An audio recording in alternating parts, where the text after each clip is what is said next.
শুরুতেই জানিয়ে দেব সংবাদ শিরোনাম, এরপর জানিয়ে দেব বিস্তারিত। প্রথমে জানিয়ে দেব সাবেক প্রধান বিচারপতি এবিএম খায়রুল হক গ্রেপ্তার। স্বাস্থ্য পরীক্ষা শেষে বাসায় ফিরলেন খালেদা জিয়া। অতীতের বস্তা পচার ধারার কোনো নির্বাচন আমরা চাই না বললেন জামায়াত আমির। এনসিপির নিবন্ধন নেই, বড় দল হিসেবে কিভাবে তাদেরকে সরকার ডাকে, প্রশ্ন ভিপি নুরের। এবং সর্বশেষ জানিয়ে দেব ছাত্র শিবিরের জাতীয় সঙ্গীত মানে না, তাই ঐক্যবদ্ধ অসম্ভব বললেন নাসির উদ্দিন। অতীতের বস্তা পচার ধারার কোনো নির্বাচন আমরা চাই না বললেন জামায়াত আমির। নির্বাচন বিলম্বিত হলে জটিলতা সৃষ্টি হবে জানিয়ে জামায়াত ইসলামের আমির ডক্টর শফিকুল রহমান বলেছেন, দেশের সুশৃঙ্খল অবস্থাতে আনতে একটি কার্যকর নির্বাচন লাগবে। আশা করি আগামী বছরের প্রথম অংশে নির্বাচন হবে, তবে অতীতের বস্তা পচার ধারার কোনো নির্বাচন আমরা চাই না এবং তা মেনে নেব না। বুধবার 23শে জুলাই বিকেলে সিলেটের বিরিয়ানীবাজার পৌর শহরের একটি কমিউনিটি সেন্টারে জামায়াত আমিরের জনশক্তি ও সুধী সমাবেশের প্রধান অতিথির বক্তব্যে তিনি এসব কথা বলেন। জামায়াত আমির ডক্টর শফিকুল রহমান বলেন, নির্বাচন হতে হবে স্বচ্ছ, সমতল মাঠ নিশ্চিত করে নির্বাচন করতে হবে, প্রশাসনকে নিরপেক্ষ করতে হবে, কোনো মন্তব্য তন্ত্র চলবে না, কালো টাকার খেলা মানব না, এগুলো নিশ্চিত করে আগামী বছরের প্রথম অংশে নির্বাচন আয়োজন করতে হবে। স্থানীয় নির্বাচনের আগে দেওয়া কথা জানিয়ে তিনি বলেন, দুর্ভোগ কমানোর জন্য আমরা স্থানীয় সরকার নির্বাচনের কথা বলেছি। বহু জায়গায় জনপ্রতিনিধি নাই, জনগণকে চরম দুর্ভোগ পোহাতে হচ্ছে। প্রবাসীর ভোটাধিকার দাবি জানিয়ে জামায়াত আমির বলেন, আমরা প্রবাসীদের ভোটাধিকার চেয়েছি, এই গণ অভ্যুত্থান আমরা একা করিনি, আমরা প্রবাসীদের এতে সম্মানিতের দাবিদার, তাদের ভোট দেওয়ার ব্যবস্থা নিশ্চিত করতে হবে।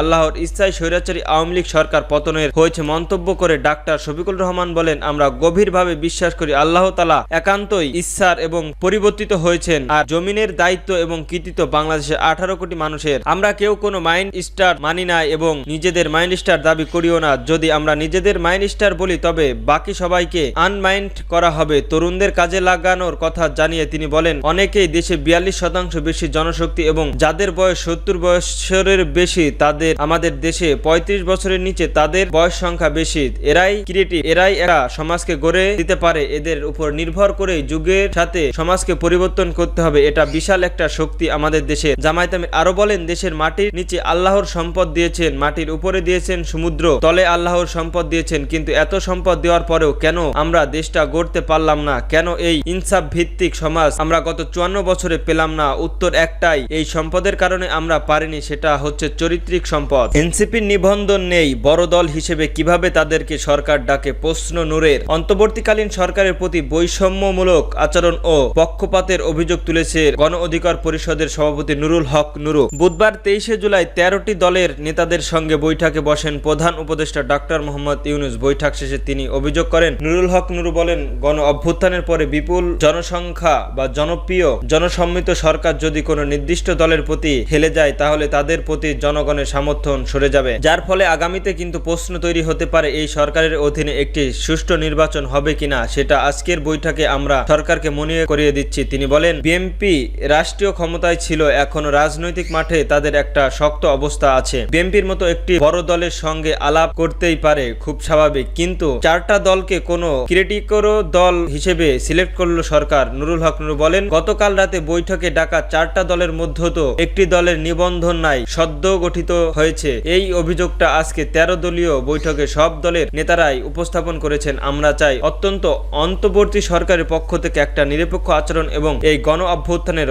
অংশজনদের যথাযথ মূল্যায়ন। চট্টগ্রামের আইনজীবী হত্যাকাণ্ড ও গোপালগঞ্জের সম্ভাব্য সংহিতা নিয়ে তিনি আইন শৃঙ্খলা বাহিনীর ব্যর্থতার অভিযোগ করেন। তাদের মতে সরকার যদি আগে থেকেই এসব আজ করতে না পারে, তাহলে তাদের ক্ষমতায় নিয়ে প্রশ্ন ওঠে, পতিত স্বৈরাচার শক্তি আন্দোলনের নাশকতা করতে পারে। এই আশঙ্কা প্রকাশ করে তিনি সরকারের দৃষ্টি আকর্ষণ করেছেন যাতে ঐক্যমত কমিশনের সঙ্গে নূর বলেন, 1-2টি দলের মতামতের ভিত্তিতে সিদ্ধান্ত নেওয়া হলে সেটি বৃহত্তম জনআঙ্কলের প্রস্থান করা হয়। তিনি সরকারকে আহ্বান জানান, কোন রাজনৈতিক চাপ বা পদক্ষেপ ছাড়া সিদ্ধান্ত গ্রহণ করা নিশ্চিত করতে। স্থানীয় সরকারের কার্যকর কাঠামো নিয়ে কথা বলেন তিনি। তার মতে জনপ্রতিনিধি না থাকায় এলাকা ভিত্তিক বিশৃঙ্খলা বাড়ছে, প্রশাসনের সবকিছু নিয়ন্ত্রণ রাখতে পারছে না, সেই কারণে ধাপে ধাপে স্থায়ী নির্বাচনের আয়োজনের পরামর্শ দেন তিনি।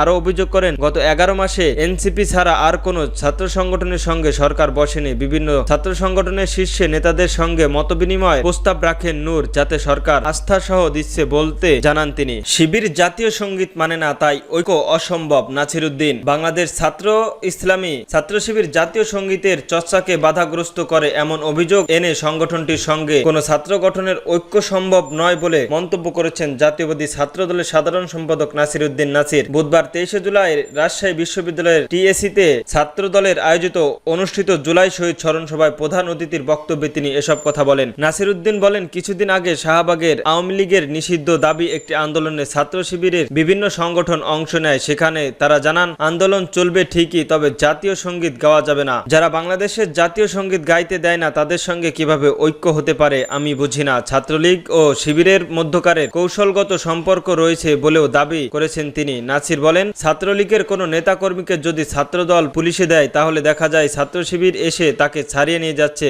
এটি তাদের কৌশল। ছাত্রলীগের পরিচয়ে তারা রাজনীতি করে, পরবর্তীতে শিবিরের বিভিন্ন পর্যায়ের দায়িত্ব চলে যায়। এই চিত্র আমরা গাজীপুর, চকবাজার ও চট্টগ্রাম বিশ্ববিদ্যালয়েও দেখেছি। তিনি দাবি করেন, চট্টগ্রাম বিশ্ববিদ্যালয়ে গণ অভ্যুত্থান পরবর্তী সময়ের ছাত্রলীগের এক দুর্ধর্ষ ক্যাডারের পরিবর্তে সোহরাউদ্দিন হল শাখা শিবির সভাপতির দায়িত্বে দেখা গিয়েছে তাকে। আলোচনায় ছাত্রদের কেন্দ্রীয় সভাপতি মোহাম্মদ জাহিদ রায়হান আহমেদ বলেন, গত বছর এই সময় সারা দেশে চতুর্থ দিনের মতো কারফিউ ছিল, ইন্টারনেট বন্ধ করে দেওয়া হয়েছিল, আমরা কেউ বাসায় থাকতে পারিনি, বাসা বাড়িতে তল্লাশি চালিয়ে আমাদের ধরে নিয়ে যাওয়া হয়েছিল। এই জুলাই গণ অভ্যুত্থানের একদিনে রচিত হয়নি, এর পেছনে রয়েছে দীর্ঘ সংগ্রাম। সভাপতির বক্তব্যে বিশ্ববিদ্যালয় শাখা ছাত্র দলের আহ্বায়ক সুলতান আহমেদ রাজি বলেন, আমরা যে প্রত্যাশা নিয়ে 5ই আগস্টের পর রাজনীতি শুরু করেছিলাম তা সবচেয়ে বেশি নষ্ট করেছে জামায়াত ইসলামী ও ছাত্র শিবির। দেশে যখনই অস্থিরতা দেখা যায় তখনই দেখা যায় এইসব সংগঠন সরাসরি বা পরোক্ষ সংশ্লিষ্টতা। সবাই জুলাই অভ্যুত্থানের শহীদের স্মরণ এবং ঢাকায় সম্প্রীতি অনুষ্ঠানে বিদ্যমান অনুষ্ঠানে হতাহতদের উদ্দেশ্য দোয়া ও মোনাজাত করা হয়। অনুষ্ঠান চলাকালীন শাখা ছাত্রদল সিনিয়র যুগ্ম সারদা রাজেশ আলী আলোচনা সভায় রাজশাহী বিশ্ববিদ্যালয় জাতীয়বাদী শিক্ষক ফোরাম, ইউটিউব সহ বিএমপি পন্থী বিভিন্ন শিক্ষক ও রাজনৈতিক সংগঠনের নেতাকর্মীরা উপস্থিত ছিলেন। সাবেক প্রধান বিচারপতি এবিএম খায়রুল হক গ্রেপ্তার। সাবেক প্রধান বিচারপতি এবি খায়রুল হক গ্রেপ্তারের করেছেন ঢাকা মহানগরের গোয়েন্দা পুলিশ ডিবি। আজ বৃহস্পতিবার সকাল 8টায় ধানমন্ডির বাসা থেকে তাকে গ্রেপ্তার করা হয়। ডিবির যুগ্ম কমিশনার মোহাম্মদ নাসিরউদ্দিন ইসলাম এই তথ্য নিশ্চিত করেছেন। তিনি বলেন, সকাল 8:30টায় ধানমন্ডি থেকে তাকে গ্রেপ্তার করা হয়। তার বিরুদ্ধে 3টি মামলা রয়েছে, তবে কোনো মামলায় তাকে গ্রেপ্তার দেখানো হয়েছে তার ডিবির যুগ্ম কমিশন মোহাম্মদ নাসিরউদ্দিন আহমেদ জানাতে পারেননি।